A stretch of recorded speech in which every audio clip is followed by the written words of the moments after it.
Bonjour, nous sommes ravis de vous retrouver aujourd'hui. Et pour l'épisode du jour, nous allons nous intéresser à nos comportements écolos au bureau. Alors on le sait, pour effectuer la transition écologique que nous avons devant nous, l'un des acteurs majeurs de cette transition, ce sera les entreprises. Les entreprises, ça passe aussi par nous et par ce qu'on peut finalement contribuer à faire évoluer aussi au sein de l'entreprise. Et alors qu'on soit en entreprise, dans un bureau ou qu'on travaille peut-être chez soi en télétravail, en ce moment c'est d'actualité, on a quelques gestes qu'on peut faire et qui contribueront donc à adoucir un petit peu cette transition. Alors premièrement, aérer. Le matin, on ouvre les fenêtres quand on le peut, 5 à 10 minutes, c'est indispensable pour renouveler l'air et chasser les polluants, même en hiver. En revanche, en été, on aère tôt le matin, mais on pense ensuite à fermer les fenêtres quand il fait chaud afin de préserver la fraîcheur. Et quand on le peut, on utilise les protections solaires, par exemple les stores, lorsqu'il y en a. Autre bonne pratique, pensez à éteindre les lumières et l'ordinateur à la pause déjeuner par exemple, ou lorsqu'on quitte le bureau pour des économies d'énergie à la clé. On peut également penser à avoir une consommation raisonnée de papier. Selon l'ADEME, c'est 16% des impressions qui ne sont jamais lues. Et on trie bien les papiers et les emballages dans les corbeilles appropriées. On pensera également à laisser les radiateurs dégagés en hiver et à limiter l'utilisation du chauffage.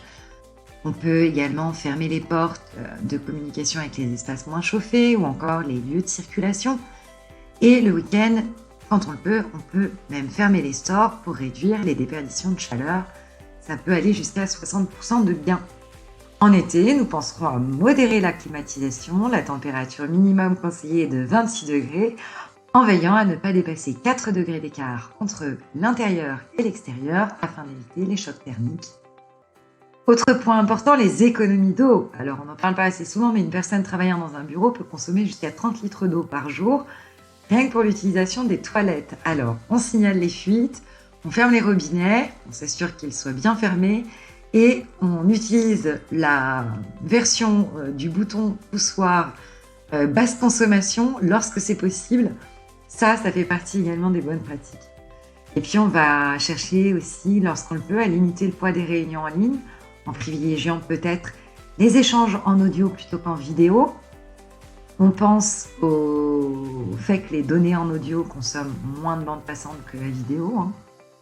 On en a déjà parlé au cours de l'un des podcasts précédents.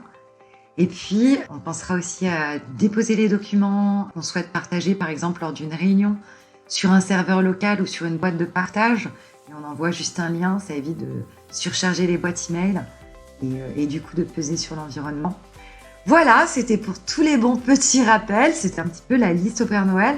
Mais ça fait du bien de se remémorer un petit peu toutes ces bonnes pratiques quand il s'agit d'être plus écolo au bureau.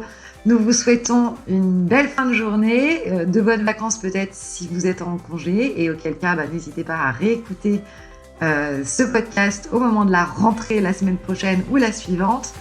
Et nous vous retrouvons demain pour un nouvel éco-geste.